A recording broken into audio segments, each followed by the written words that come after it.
Welcome back to another edition of In the Hot Seat here on the Podium Finish. I'm Rob Tiongson, and on this edition, this is literally live from the racetrack. Well, remotely. William's at the racetrack. I'm not, as William, as in William Byron, of course, driver of the number 24 Axalta Ruby Red Chevrolet Camaro ZL1. Why did I say Ruby Red? I'm gonna let William explain what that is in a second because it's a very special weekend for Hendrick Motorsports. So before we get going here, how are you doing, William? I know you haven't hit the track, so this is kind of a fresh one for us. Yeah, for sure. I'm excited to get out there today. I'm looking forward to it too. And I see you also have the ruby red hat. So I know it's a big weekend for Mr. H and the entire company, but just tell us a little bit about this. What makes this weekend so special for your team?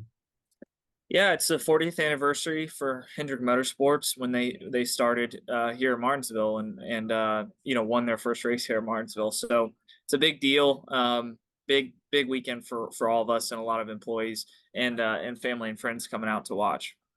It's going to be a really fun weekend as well because I understand a lot of Hendrick iconic drivers and crew members are going to be there. So it's almost like a family reunion, wouldn't you say? Yeah, absolutely. I mean, there's so many people back at the shop that it all this goes into. So it's going to be a big weekend, a lot of pressure for us to perform. So hopefully we go out there and have a great car and can compete for the win because this would be a huge win. Absolutely. I get the feeling this is kind of like a Daytona 500 type atmosphere for you guys, but if any team and any driver can do it, I know you and Rudy are more than capable of getting the job done. And let's actually talk about your year to start with, because obviously in my background behind me, that's your most recent victory at COTA, which was a masterclass drive, by the way, that you did it here in Austin. And I'm just kind of curious, William, what's been working for you? And what are some things that you and Rudy are like, all right, we've got to work on this just a teeny bit? I mean, I think just trying to work on consistency. I feel like at times for us when we're really fast, we're not as consistent. At other times when we're not as fast, we're consistent. So just trying to be fast and consistent. That's the big thing. But I feel like we've had a good start to the year. Daytona 500, that's been the biggest race of the year so far, and we won that. And then COTA was, a big race as well, first road course of the year. So I just feel like we're doing a lot of good things in high pressure situations, which is become a common trend for us as a team. But we just got to keep working on the other weekends that aren't maybe as strong. Try to raise those up a little bit. Certainly. And I know you said last weekend at Richmond, you're like, I don't care what package we have. I'll just race anything we've got. Is that sort of the mentality that you have whenever NASCAR's like, hey, we're gonna do this to make short track racing better, or we're gonna do this to make it a little bit closer at Atlanta or Charlotte? You're just like, you know what? I don't care. If we have to race on three wheels, we'll figure out how to race with three wheels. For sure. I mean, we just race with what we have and try to do the best job with it. I feel that the short track package to start out this year was an adjustment for us. It was a lot different at Phoenix, and so we just had to adjust our setup and accommodate for that. But I feel like we've started to get back to last weekend was solid, good speed from everyone at Hendrick Motorsports. So feel like we're back in the realm we need to be. So we just got to keep building. Absolutely. And I know that that's always encouraging when you guys get off to a strong start, which is a trademark with Hendrick is consistency throughout the year, no matter if it's here in April or October and November when things get down to crunch time. And the thing about when you talked about Daytona, when I looked up statistics for you, you're the sixth different Hendrick driver to win the Great American Race. I'm just kind of curious what the significance was for you to be that sixth different driver to win it and also to do it in the 40th anniversary season.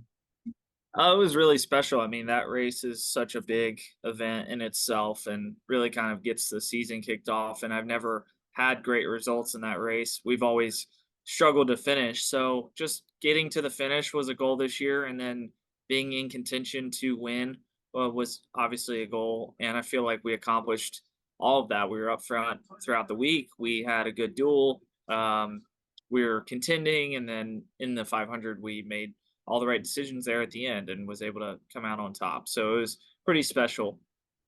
And to do it in a backup car, which I don't think a lot of people understand how significant that was. I mean, you didn't have the greatest starting position, but yet you're like, you know what? I don't care. This is as good as my primary car. For sure. I mean, I've grown pretty accustomed to having backup cars at super speedways, so it's not mentally messing me up anymore. I've just got used to doing that. But it's good, when you can have a backup car that's as prepared and as good as that one was. We had some growing pains in practice to work through, but we had a great prepared car when we got out there on Monday. And it's just neat to see the 24 car get another great American race victory because, it came at the 25th anniversary of Jeff Gordon's 1999 Daytona 500 victory, which he was still regaling about when I talked to him a few weeks ago. And, when you think about the fact that throughout your career, you've kind of been a wonderkin type of driver, at least in my eye, in a good way. And then to have this pressure to be the driver of the 24 car, how have you coped with the pressures of not only being the latest driver to drive this iconic ride, but also to be with probably the best team in all of NASCAR? I really think it just comes down to confidence and having the confidence to make good decisions, say the right things to your team to improve. It's a never ending process to get better and improve each week. And I feel like as the years have gone on, I've gotten more accustomed and more used to that role and just trying to be a good leader and trying to lead by example. So I feel that, the race team that I have around me I'm surrounded by great people and we all do our part. It shows every weekend, like the preparation, the dedication to get things done. Even if the finish may not be the best, you guys are always committed to giving it your all. And it's such an evident trait since you and Rudy have been together these last couple of years. And it's great dynamic to watch you guys work together to problem solve and get these victories when you guys are in contention to win races. And another thing about you, William, is that you're one of the faces of the sim to reality racing movement. And a lot of folks I talk to who've come up the racing ladder who went in iRacing often say, if it wasn't for William Byron, I wouldn't be here. When you hear people like Parker Retzlaff, you hear Roger Carruth, their path to be in NASCAR, and knowing that you're the guy kind of started things up.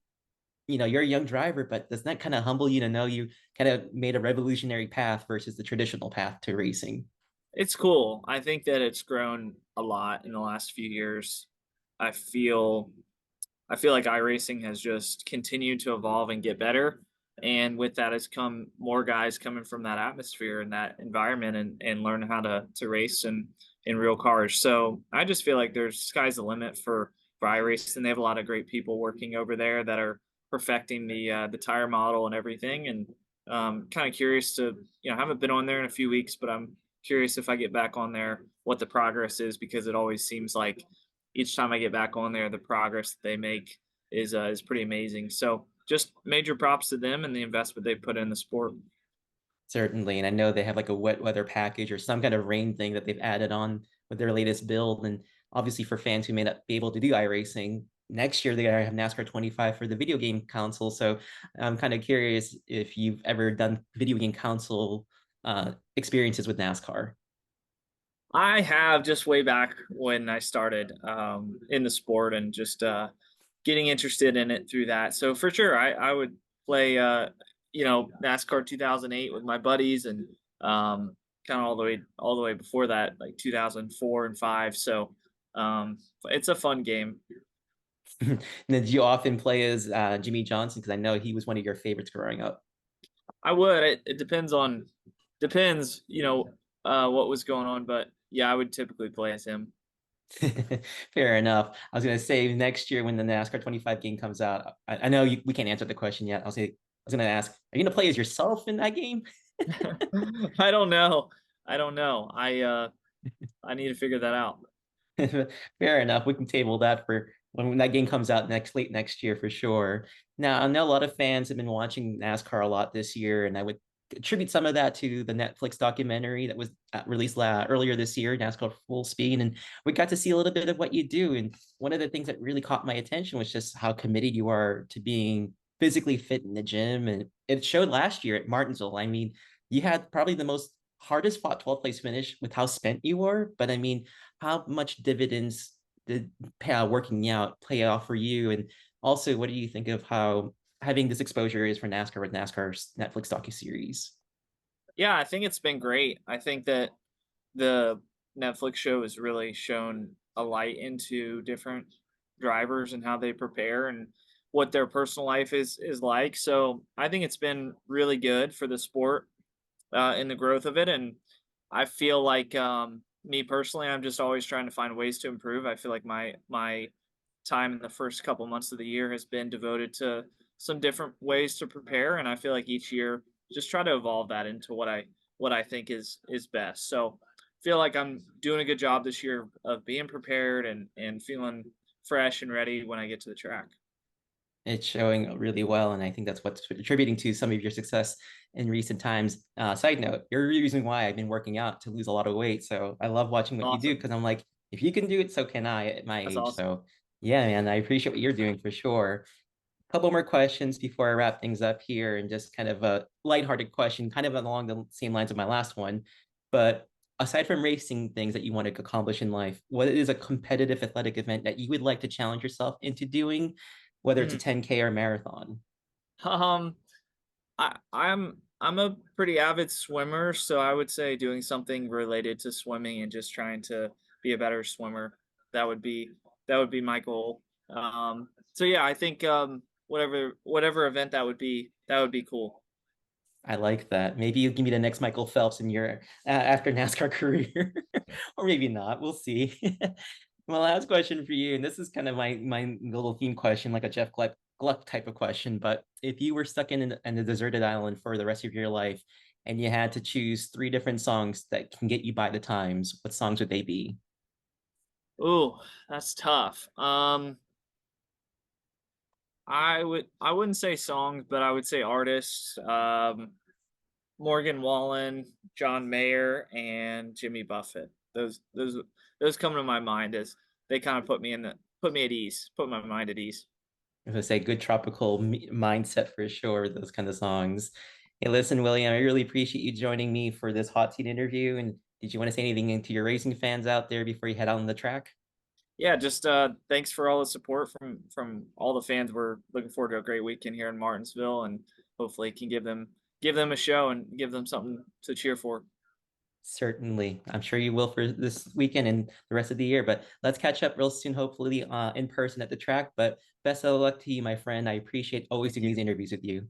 Thank you, man. You have a good one. You too, William. Good Bye luck. bye.